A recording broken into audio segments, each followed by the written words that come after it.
দি বঙ্গাই মনে আছে? জানেন তো, দি বঙ্গাই কিন্তু অন্যতম ফেমাস ইউটিউবার। উনি বলেছিলেন শুধুমাত্র মমতা বন্দ্যোপাধ্যায়কে কটাক্ষ করতে হবে বলে 10 লক্ষ টাকার বিষয়টা না বুঝেই বলেছিলেন আমি 10 লক্ষ টাকা দিয়ে দেবো।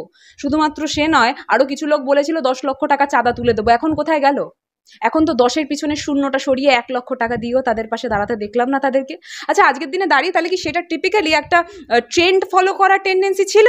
এই প্রশ্নটা আমার আপনাদের কাছে থাকলো, যারা নিজেদেরকে ইনফ্লুয়েন্সার বলেন এবং অবশ্যই অভয়ার সময় যারা রিল বানিয়েছিলেন বিভিন্ন ক্ষেত্রে নিজেদের তাদের পাশে থাকার চেষ্টা করেছিলেন। তাহলে যদি আপনি সেখানে চেষ্টা করে থাকেন, কেন এই মানুষগুলোর জন্য নয়? এরা কি আপনার বোন ভাই নয়? এবার আমি একটু ইনফ্লুয়েন্সার্সদের কথা বলি, যারা ফেসবুক থেকে শুরু করে বিভিন্ন ইনস্টাগ্রামে নিজেদেরকে ইনফ্লুয়েন্সার বলে। শুধুমাত্র সেটা নয়, আরজি করের ঘটনার সময় বিভিন্ন রকম রিলের মাধ্যমে একটা নিজেদের জিনিস তুলে ধরেছিলেন, জানেন তো। কিন্তু এই বন্যার সময় তাদের মুখে কোনো শব্দ নেই, তাদের রিলে কোনো প্রতিবাদ নেই। কি আশ্চর্যের বিষয় নয় কি? আমি জানি না, সৎ ভাইয়ের জন্য বোধহয় মানুষের মানবিকতাটা থাকে, কিন্তু এখানে তো আমি সৎ ভাইয়ের মতো কিছু দেখলাম না। মানে জন্তু জানোয়ার থেকেও বাজেভাবে এদেরকে ট্রিট করা হচ্ছে। আমি গতকাল যখন গেছি, আমি একটা লাইভ করেছিলাম, কিন্তু ওখানে নেটওয়ার্ক এতটা খারাপ, জানেন তো, পুরো লাইভটা না তুলে উঠতে পারিনি। ওখানে লাইভে একটা অংশ আছে, জানি না সেই পোর্শনটা আছে কি না, একটা বাচ্চা মেয়ে আমাকে রীতিমতো হঠাৎ জড়িয়ে ধরে কাঁদতে শুরু করে বলছে যে দিদি, আমার বাড়িটা পুরো ভেঙে গেছে, আমি পাশের বাড়িতে থাকছি এবং তারা আমাকে আর বেশি দিন রাখবে না। এই কথাটা শুনে না আমি বুঝতে পারছি না সেখানের আমরা আজকের দিনে দাঁড়িয়ে, আমি তো খানাকুলের কোনো রিপ্রেজেন্টেটিভ নয়, আমি সাউথ কলকাতায় থাকি। তো সেখানে দাঁড়িয়ে আমরা যখন এই কথাটা শুনছি, বিশেষ করুন গায়ে কাটা দিচ্ছে, খারাপ লাগছে। কিন্তু ওই মানুষগুলো যাদেরকে প্রতিনিধি হিসাবে ওরা দাঁড় করিয়েছে, ভোট দিয়েছে, ওদের কি একটা বেসিক কর্তব্যটুকু হয় না? আজকের দিনে দাঁড়িয়ে সেই বাচ্চাটা কি সত্যি, যে কথাটা আপনি বললেন, ওটা কি সৎ সন্তান? মানে আপনাকে তো ভোটটা দিয়েছে তার মা বাবা। আজকের দিনে দাঁড়িয়ে শুধুমাত্র তারা নয়, এবং একটা অধিকাংশ শ্রেণী তো আপনাকে ভোট দিয়েছিল। আজকের দিনে দাঁড়িয়ে শুধুমাত্র কে তাদের পাশে আছে জানেন? মিতালি বাগ। আজকের দিনে দাঁড়িয়ে আমার গর্ব হয় যে মুখ্যমন্ত্রী মমতা বন্দ্যোপাধ্যায় এবং অবশ্যই সেনাপতি অভিষেক বন্দ্যোপাধ্যায় যাকে ওখানে প্রতিনিধি হিসাবে দাঁড় করিয়েছেন, সিদ্ধান্ত নিয়েছিলেন, সেই মানুষটা কিন্তু মানুষের পাশে আছে। আমার গর্ববোধ হয়। এই দেখা গেল না তো, এটা একটা বড় প্রশ্ন, এবং এই প্রশ্নটা আমি নিজেও করেছি, জানেন তো। কারণ আপনি যখন বন্যার কথা বলছেন, আমি গতকালকে খানাকুলে ছিলাম। গতকালকে, শুধুমাত্র গতকাল নয়, তার আগের রবিবারও খানাকুলে ত্রাণ দিতে গেছিলাম। গতকাল গেছিলাম হচ্ছে সেখানে স্বাস্থ্য, তাদের একটা, এই জিনিসটা আপনি হয়তো জানবেন, যখন বন্যা হয় জায়গাটা তো পুরো জলের তলায় চলে যায়। তার পরবর্তীতে যখন জল শোকায়, বিভিন্ন রকম বিষাক্ত সাপ থেকে শুরু করে বিভিন্ন অসুবিধা, ডায়রিয়া থেকে শুরু করে আরও বিভিন্ন অসুবিধা দিয়ে মানুষদেরকে ভোগ করতে লাগে।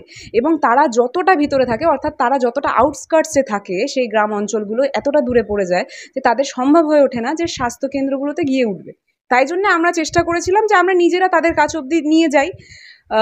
আমি যেই জায়গাটায় গেছিলাম খানাকুলের, সেখানের বিধায়ক, সেখানের এমএলএ বিজেপির প্রতিনিধি। শুধুমাত্র সেটা নয়, আগের রবিবার যখন আমি সেখানে ত্রাণ দিতে গেছিলাম, ওখানে কিছু লোকজন আসলেন এবং আমাকে নিজেই বললেন যে, আমি জিজ্ঞেস করেছিলাম যে কেউ কি এসছে আপনার পাশে দাঁড়িয়েছে?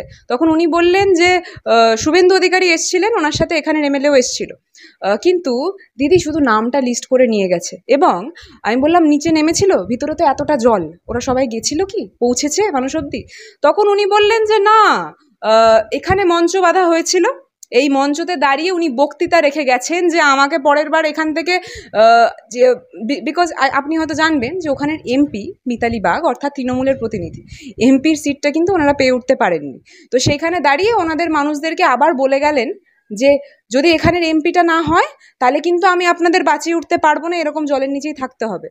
মানে সোজা কথা, সেইখানে দাঁড়িয়ে যখন মানুষদের ত্রাণের প্রয়োজন, একটু পাশে থাকার প্রয়োজন, তখনও সে ভোট ভিক্ষাই করে গেলেন সেখানে দাঁড়িয়ে, কোনো পাশে দাঁড়াননি, জানেন তো। এবং শুধুমাত্র সেটা নয়, আমি এটা বিজেপির কথা বললাম, কোনো জায়গাতেই দেখা যায়নি। আমি খানাকুলের উদাহরণটা এই জন্যই দিলাম কারণ সেখানে আমি নিজে গেছি। আমরা যেখানটায় নিজে যাই, যেখানটা নিজে সাফার করি না, আমরা সেই জিনিসটা একটু বুঝতে পারি, মানে আমাদের নিজেদের গায়ে যখন যেটা লাগে আমরা সেটা স্পষ্টভাবে বুঝতে পারি। তো তাই জন্যই আমি খানাকুলের উদাহরণটা নিলাম। কিন্তু শুধুমাত্র খানাকুল ছেড়ে দিন, 8টা বড় অঞ্চল তো জলের তলায়।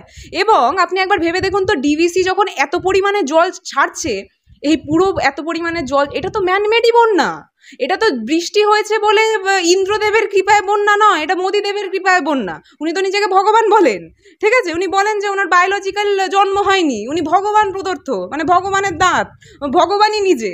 তো আমার ওনাকে প্রশ্ন থাকবে, ভগবান তো এতটা মানে মানবিকতাহীন হয় না?